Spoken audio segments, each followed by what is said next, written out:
ایک پرانی کہاوت ہے، یا تو کسی کے ہو جاؤ یا کسی کو اپنا بنا لو۔ یہ انسان کی فطرت ہے کہ انسان جب کسی کو دیکھتا ہے تو اس چیز کو جلدی کیچ کرتا ہے اور اسے متاثر ہو کر اس پر عمل کرنا شروع کر دیتا ہے۔ اب زندگی کے اندر کتنی بھی مشکل معاملات ہوں تو اگر وہ کسی کو کرتا ہوا دیکھتا ہے تو اس سے جلدی متاثر ہو جاتا ہے اور وہ خود میں اس کو ڈالنے کی کوشش کرتا ہے اگر وہ اس چیز سے امپریس ہو جاتا ہے۔ اب اس کی مثال ہم یوں لے لیتے ہیں کہ آج کل کے جو ہے وہ ماحول میں ہم دیکھیں تو ماحول کے اندر بہت بڑا چینج جو ہے وہ فلموں اور ڈراموں کی وجہ سے آیا ہے۔ بہت ساری چیزیں حقیقت میں نہیں ہیں لیکن جو ہے وہ مطلب پھر بعد میں ہونا شروع ہو گئی ہے، اور اگر انسانوں کے اندر جو تبدیلیاں آ رہی ہیں اس پر اگر ہم غور کرتے ہیں تو ہمیں اندازہ ہوگا کہ اس میں جو ہے وہ ڈراموں کا، فلموں کا جو ہے وہ بہت زیادہ کردار رہا ہے۔ تو بہرحال یہ تو ایک مثال دی تھی سمجھانے کے لیے، لیکن انسان کے لیے ایک کامل رہنما ہونا ضروری ہے۔ ایک پرانی کہاوت ہے، یا تو کسی کے ہو جاؤ یا کسی کو اپنا بنا لو، کیونکہ انسان جو ہے وہ اسی کی سنتا ہے جس سے وہ پیار کرتا ہے یا جس سے وہ مکمل کمپرومائز یعنی سمجھوتا کر چکا ہو۔ تو جب انسان گائیڈر جو ہے وہ اپنا رہنما جب وہ چوائس کرتا ہے، اس کا انتخاب کرتا ہے، تو لازمی بات ہے وہ ذہنی طور پر تیار رہتا ہے کہ اس کی مجھے پیروی کرنی ہے اور اس سے مجھے کچھ سیکھنا ہے۔ حقیقت میں جو زندگی کے اندر ہوتا ہے وہ اس طرح ہوتا ہے کہ ہم جس سے محبت کرتے ہیں نا، یعنی کوئی بزرگ ہوتا ہے یا کوئی ٹیچرز ہوتے ہیں، ہم جس سے محبت کرتے ہیں تو آٹومیٹیکلی جو ہے وہ ہمارے آئیڈیل بن جاتے ہیں اور ہمارے وہ گائیڈر رہنما بن جاتے ہیں۔ لیکن اس میں جو ہے وہ شریعت نے ہماری رہنمائی کی ہے کہ ہمیں گائیڈر اور رہنما کس کو بنانا ہے۔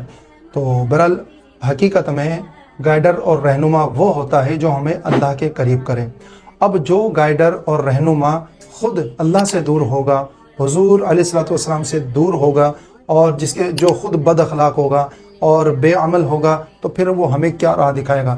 یہ انسانی فطرت کا تقاضا ہے کہ محبت کبھی بھی کسی سے ہو جاتی ہے، لیکن گائیڈر بنانے کے لیے جو ہے وہ اسلام نے کچھ رول رکھے ہیں اور اس کے نقطے ہیں، پوائنٹس ہیں کہ جن کی بنا پر ہمیں گائیڈر بنانا چاہیے۔ اور جب گائیڈر بن جاتا ہے تو پھر انسان کے لیے زندگی گزارنا اور کسی بھی مشکل حالات کو سمجھنا، اس پر چلنا اس کے لیے آسان ہو جاتا ہے۔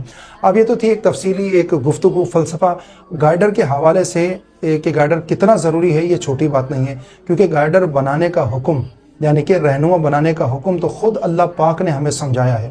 یہ حکم دیا ہے کہ اہدنا الصراط المستقیم۔ ہم نے سورہ فاتحہ میں ہم دعا مانگتے ہیں کہ یا اللہ میں سیدھا راستہ چلا، اہدنا الصراط المستقیم۔ پھر اللہ پاک نے خود ہی آگے ہمیں سکھا دیا صراط الذین انعمت علیہم، راستہ ان لوگوں کا جن پر تیرا انعام ہوا ہے۔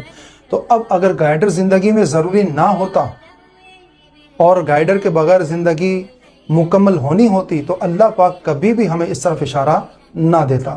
اب اللہ پاک نے قرآن پاک کی پہلی سورت کے اندر یعنی کہ اب قرآن پڑھنے سے پہلے ہی، جسے ہم پورے قرآن کا جز کہتے ہیں، اس کے اندر اللہ پاک نے ہمیں اشارہ دے دیا ہے کہ ہمیں رہنما بنانا کتنا ضروری ہے۔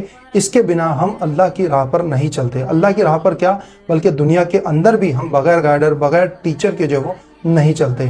تو دنیا کے اندر اگر ہم کامیاب ہونا چاہتے ہیں اور آخرت میں بھی اگر ہم کامیاب ہونا چاہتے ہیں تو ہمیں رہنما کی ضرورت ہوگی، اور اگر رہنما جتنا کامل ہوگا اتنا ہی ہمیں جلدی اپنی منزل پر پہنچا دے گا۔